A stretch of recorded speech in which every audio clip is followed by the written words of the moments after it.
स्वागत है आप सभी का हमारे YouTube चैनल डिजिटल विलेज में। आज के इस वीडियो का टॉपिक है झारखंड में जाति प्रमाण पत्र कैसे बनाया जाए।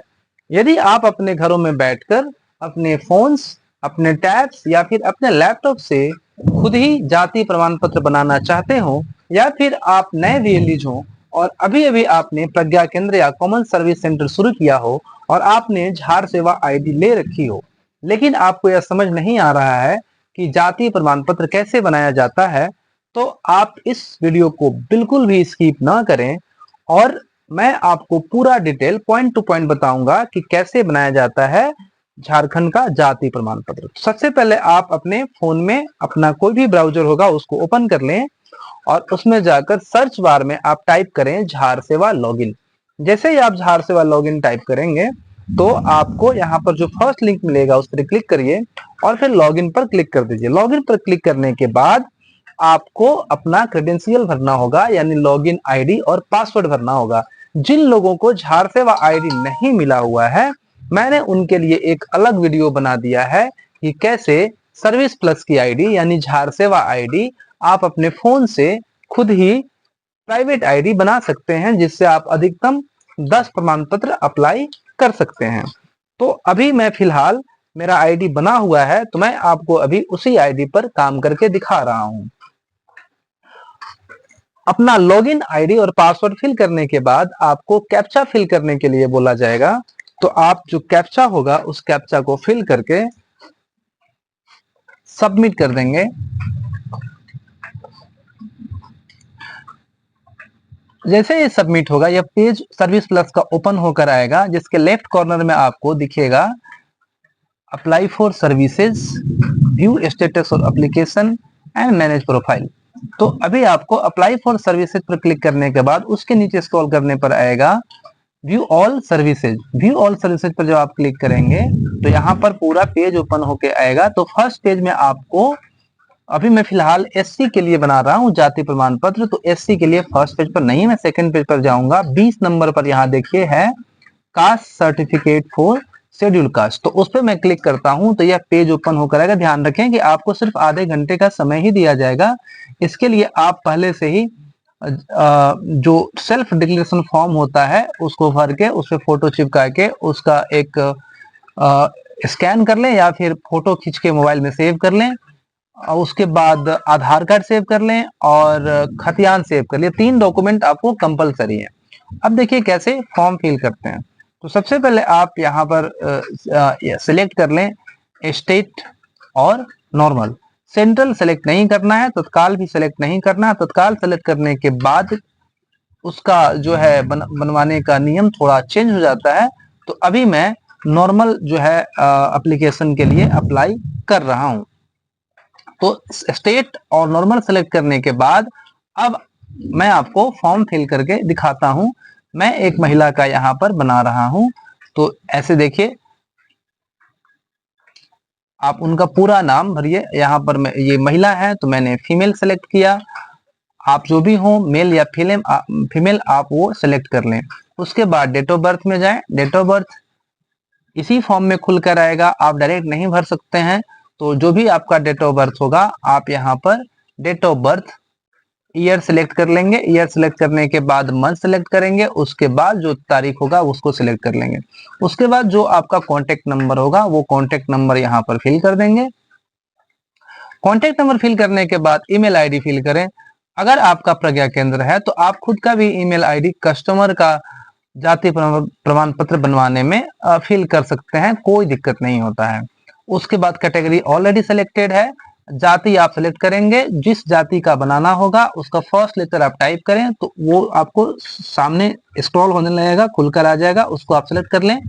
उसके बाद है कि पिता का नाम, तो पिता का नाम भर दें। पिता का नाम भरने के बाद पिता की जाति, तो जो आपका जाति होगा वही आपके पिता की भी जाति है, तो वही जाति आप यहाँ पर सिलेक्ट कर लें। उसके बाद आएगा आपका माता का नाम। माता का नाम फिल करने के बाद अस्थाई पता, जो भी आपका एड्रेस है, अभी आप जहां रहते हो या फिर आपका जो अस्थाई पता है जहां पर आप पहले रहते थे। ऐसे कोई भी आदमी डिस्प्लेस हो जाता है, एक जगह से दूसरे जगह चला जाता है, वहां पे अस्थायी तौर पर रहता है, तो वो आपका अस्थाई पता नहीं होता है। अस्थाई पता आप जहाँ के निवासी हैं, जहाँ आपका घर है, उसको अस्थाई पता कहते हैं। तो आप अपना अस्थाई पता फिल करें। मैं यहाँ पर रूरल एरिया के लिए, गांव के लिए बना रहा हूँ, तो विलेज मेरा खुल कर आ रहा है, तो विलेज भरेंगे। उसके बाद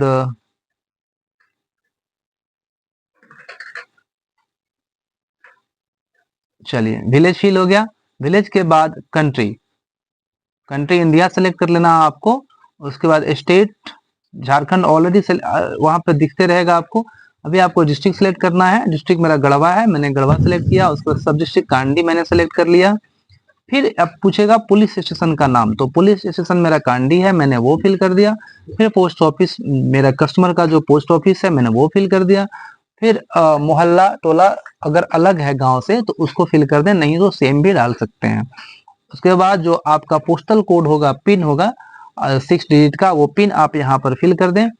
उसके बाद आप रूरल के लिए बना रहे हैं कि म्यूनिसिपैलिटी के लिए बना रहे हैं, यानी कि आप शहर के लिए बना रहे हैं कि गांव के लिए बना रहे हैं। तो गांव के लिए अभी मैं बना रहा हूं, तो मैं यहाँ पर सिलेक्ट कर लूंगा रूरल। ठीक है, तो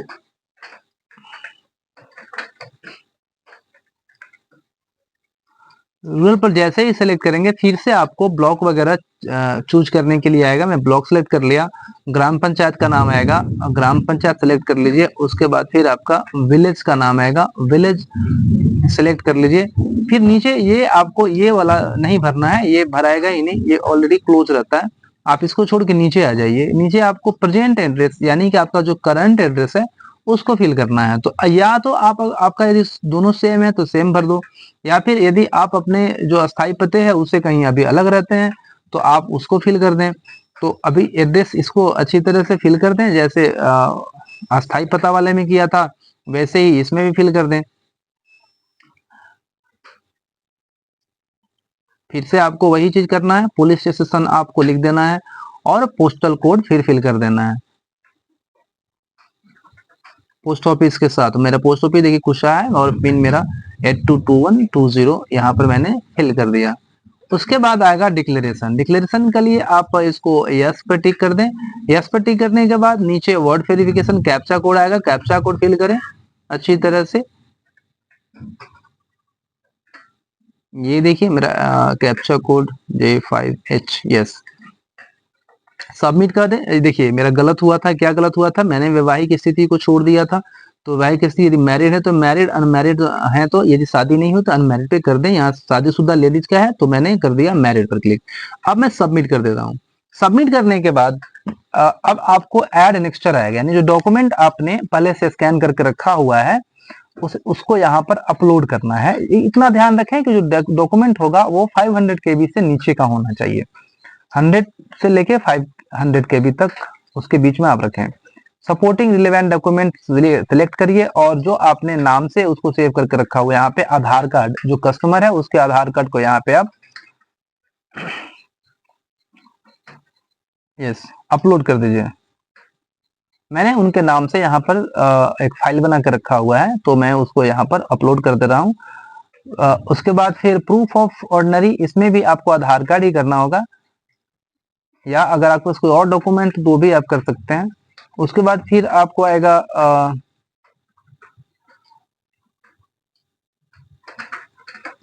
सपोर्टिंग रिलेवेंट डॉक्यूमेंट, यानी कि आधार कार्ड ही कर दें।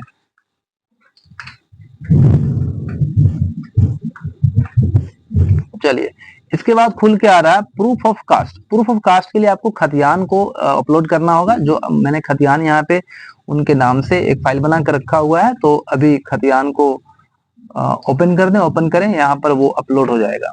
उसके बाद आपको आईडी प्रूफ के लिए फिर से वही आधार कार्ड, या अगर जॉब कार्ड है मनरेगा का तो वो भी आप कर सकते हैं। आप कोशिश करें कि यदि अलग अलग डॉक्यूमेंट हैं तो और बेटर रहेगा, एक सेम डॉक्यूमेंट होने से थोड़ा सा समस्या भी होता है।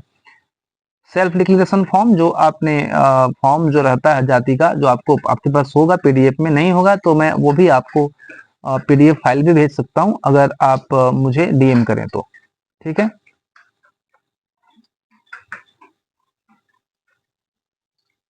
प्रूफ ऑफ परमानेंट एड्रेस में लैंड रजिस्ट्रेशन डॉक्यूमेंट, यानी एक खतियान ही आपको यहाँ पर फिल करना है।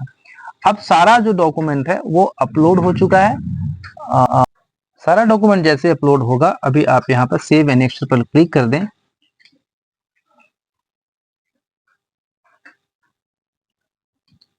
सेव एनेक्सर पर क्लिक करने के बाद थोड़ा टाइम लग रहा है। हाँ चलिए, ये हो गया। अभी आप इस तरह आपका जो डॉक्यूमेंट आपने अपलोड किया वो लिस्ट दिख रहा है, आप यहाँ से चेक भी कर सकते हैं अगर आपको डाउट हो तो कि मेरा कुछ गलत हुआ है। क्योंकि ये देखिए मैं इसको चेक कर लिया, अभी मेरा सारा सही है। तो मैं क्या करता हूँ कि अब आके ये खतियान, चलिए मैं यहाँ आके सबमिट कर देता हूँ। जैसे सबमिट पर क्लिक करेंगे तो ये आपका जो एक्नॉलेजमेंट स्लिप है वो आ जाएगा। आप इसको सेव कर लें या प्रिंट करके कस्टमर को दे दें, और एक आध सप्ताह के अंदर अंदर या अधिकतम 15 दिन के अंदर अंदर आपका जाति प्रमाण पत्र ऑनलाइन बन जाएगा। और इसी एक्नॉलेजमेंट स्लिप के द्वारा आप उसको पता भी कर सकते हैं, या फिर आपका जो है व्यू स्टेटस ऑफ एप्लीकेशन में जाके जितना भी अभी आप तक आपने अप्लाई किया है वो आपका दिखते रहता है आपके आईडी पे, वहां से भी जाके इसका प्रिंट आप निकाल सकते हैं। Thank you so much.